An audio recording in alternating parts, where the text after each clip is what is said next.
दोस्तों ये jasmine max model है। देखिए उसका ताश टूट गया है, उसका कॉम्बो रिप्लेसमेंट करेगा। देखिए जैस्मिन मैक्स मॉडल है, उसका डिस्प्ले कॉम्बो रिप्लेसमेंट करेगा। वीडियो को लास्ट तक देखिए।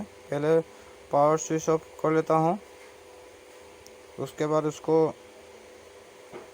डिस्प्ले को उठाऊंगा। देखिए पहले इसको हीट करूंगा, उसके बाद उसको निकालूंगा। वीडियो को लास्ट तक देखिए।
दोस्तों देखिए उसका डिस्प्ले कॉम्बो रिप्लेसमेंट कर दिया है।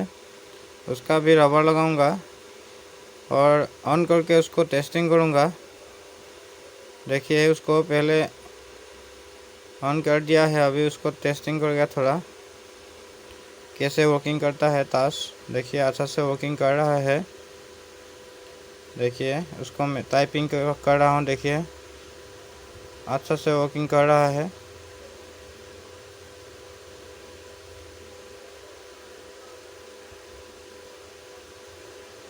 उसका थोड़ा रबर लगाऊंगा। ये J7 मैक्स मॉडल था। मैं ऐसे रोज़ वीडियो डालता हूँ। वीडियो अच्छा लगा तो लाइक कीजिए, कमेंट भी कीजिए। उसको निकाल लेता हूँ। Thank you.